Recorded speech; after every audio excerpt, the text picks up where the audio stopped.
I don't work for you anymore, Frieza. Hey guys, DB Right here, and welcome to another What If. This time, continuing with What If Zarbon had turned good. And I got to admit, this has been more of a interesting idea, and wasn't sure if I was really going to be able to make this work. But thankfully, there's not much source material into the origins of Zarbon and how he came to be in the Frieza Force to begin with. We do know he was part of the Cold Force back when King Cold was running things, along with Dodoria and the Ginyu Force. And well, assuming that Zarbon's race was also conquered and enslaved by King Cold at some point, there is a bit of a slippery slope in which we can give him a somewhat motive to turning good. And well, the story began after his first battle with Vegeta, and he took him to the bedchamber, then Vegeta escaped and ran off with the Dragon Balls, and Frieza sent Zarbon after him, very infuriated, giving him the whole, "If you're not back here within the hour, then you're finished, Zarbon. Don't bother coming back or I'll destroy you." You know, that whole chestnut. And well, Zarbon had more or less ran out of time with finding Vegeta, but instead he spots Krillin flying back with the Dragon Ball he got from Guru, and well, this is where Zarbon begins to hatch a bit of a plan, because well, the way he sees it, even if he returned with one Dragon Ball and even returned to Frieza with Vegeta, there's no guarantee that Frieza was going to let him live. In Frieza's eyes, Zarbon had failed him and failed him miserably, so perhaps his best bet is to actually side with Krillin and Gohan. At the very least, he might be able to live a bit longer, if he returned to Frieza. So, with self-preservation in mind, he decides to meet up with Krillin and helps him out. And this actually forces Vegeta to join forces with the Earthlings earlier because, well, Vegeta, yes, did get a power boost from his first battle with Zarbon. However, Vegeta wasn't feeling confident enough to take on Krillin with his increased power along with Zarbon. And you also got Gohan, who pretty much showed up minutes later with the Dragon Ball he stole from Vegeta, so yeah, it wasn't looking good for the Prince of Saiyans at this point, so they all decided to pool their efforts. And well, going back to Guru's to get Gohan's latent potential unlocked, along with Zarbon, Guru pretty hesitant to unlock Zarbon, considering he's responsible for most of the Namekians being wiped out, but he sees, well, it's either this or ultimately get wiped out by the Ginyu Force and Frieza.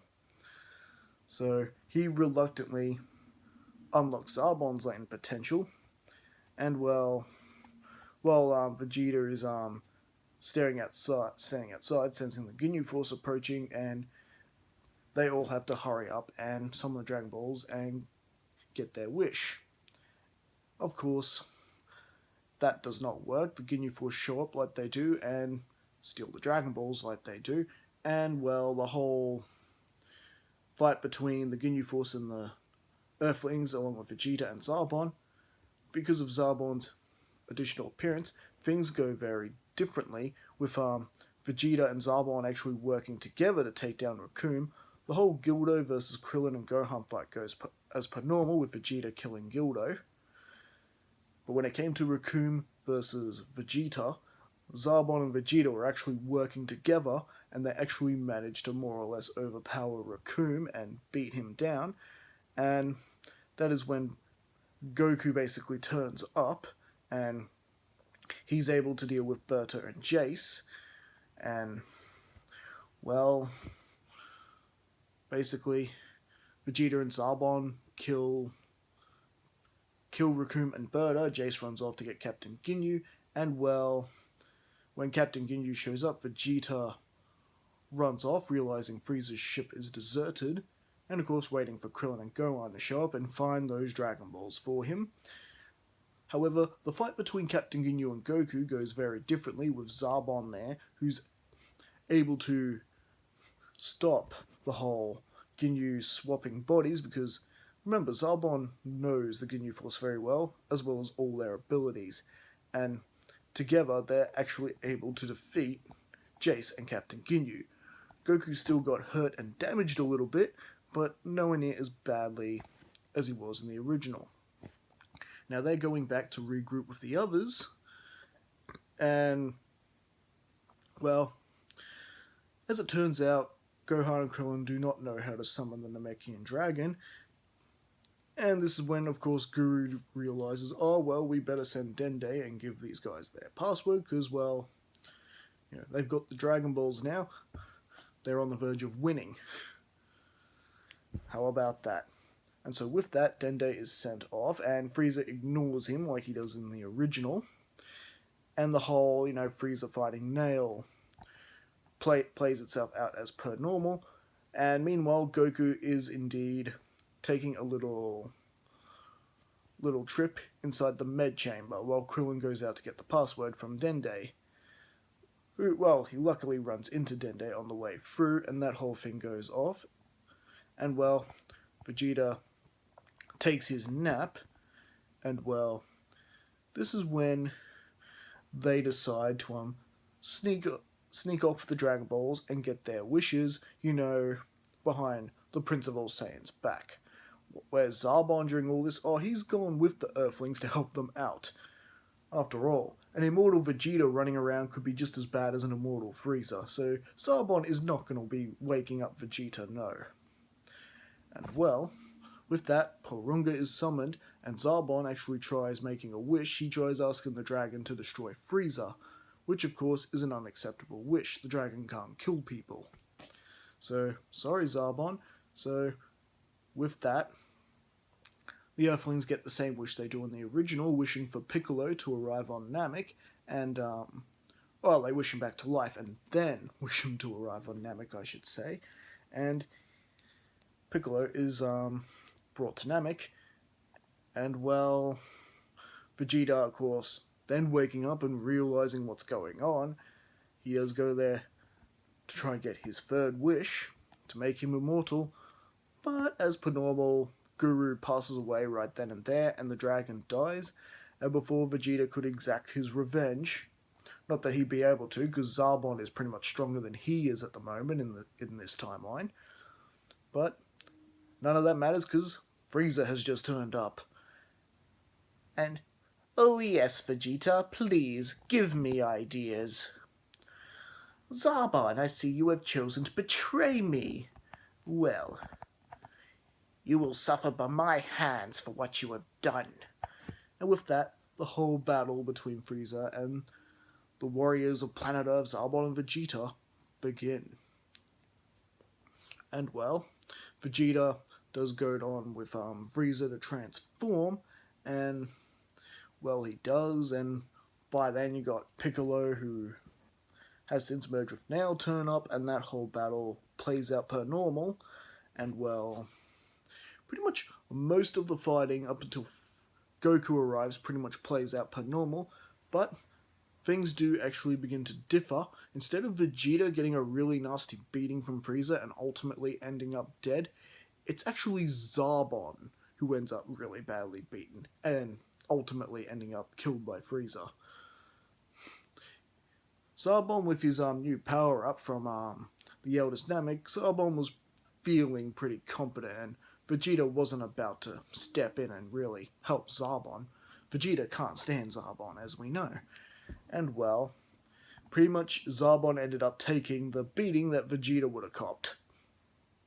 And, well, this is when Goku ends up healed and can sense that Zarbon is dying, so he's getting there pretty quick. And, yeah. Frieza does fire a final death beam on Zarbon, Goku getting there in time just basically to witness Zarbon's death. Everyone is shocked by this and how he just treated his former underling, and, well, Goku swears to avenge his death. And, well, Vegeta sensing that of Goku's current power, he's like, "You're done for now, Frieza. You're not dealing with the average Saiyan anymore. Kakarot, do not hold back." And with that, the whole battle between Goku and Frieza goes off and pretty much plays out per normal, except that when we eventually get to the Spirit Bomb, it has a bit more power in it, with Vegeta being there as well.